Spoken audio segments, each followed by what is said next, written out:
بالنسبه لاصول البنوك نزلت لحوالي 30% مؤخرا، ويمكن السنه دي نزلت كمان مؤخرا ل 27% مره اخرى.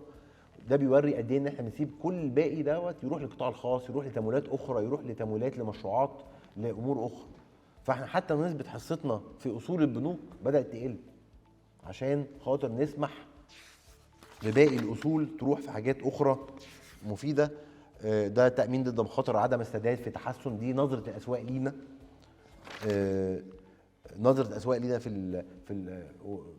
الاسواق الدوليه. احنا الشهر الماضي في ظل او الاسابيع الماضيه في ظل الظروف احنا قدرنا نروح للسوق نعيد فتح بعض السندات الدوليه ونصدر سندات لمده 4 سنوات ولمده 8 سنوات، واعلنا عن ده. وبيوريك، وكان هدفنا نقول للجميع ان السوق بالنسبه لمصر والمستثمرين يقدروا وعايزين وعندهم رغبه. عملنا الكلام ده في يوم، عملنا الاجراءين ده في يوم وده في يوم. فالحمد لله سند المواطن اللي احنا عملناه المرحله الاولى في اسبوعين كنا قدرنا الحمد لله يوصل ل 5.7 مليار جنيه سندات المواطن، وزي ما شايفين لكل المحافظات، ودي كلها من البريد فقط. فالحمد لله الامور ماشيه. الحكومه العامه بنعرض الموازنه وبنعرض الحساب الختامي، زي ما بنعرض اجهزه الموازنه بنعرض الحكومه العامه بعد ما ندخل كل هيئات اقتصاديه. والحمد لله برضو بنعرض مؤشراتها. يمكن الايرادات نسبه للناتج المحلي الايرادات الضريبيه تبقى 13.3، بنتكلم على عجز كلي 6.6، اعلى من العجز الكلي بتاع اجهزه الموازنه الحكومه العامه.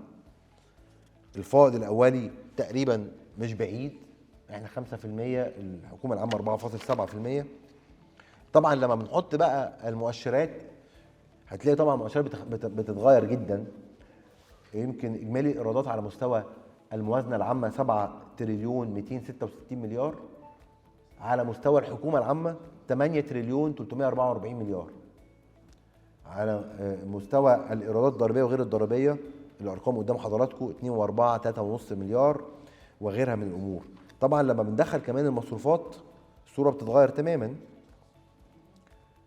احنا النهارده بنتكلم على مصروفات مختلفه خالص. على مستوى الحكومه المركزيه او اجهزه الموازنه 5 تريليون و200 مليار، على مستوى الحكومه العامه 9 تريليون 742 مليار.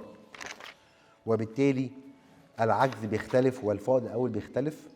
وطبعا لو خدنا مصروفات الفوائد نسبه على مستوى الحكومه العامه نسبه للمصروفات هنلاقيها 28%،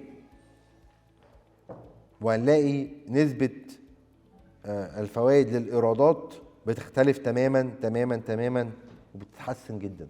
فهي مش فكره تتحسن ولا تسوء، هي مؤشرات فيها العجز الكلي بيزيد، الفائض الاولي بيقل، حتى الدين هنا بيزيد عن الدين بتاع الموازنه العامه، لكن احنا بنعرضها للشفافيه والافصاح وللعرض الكامل.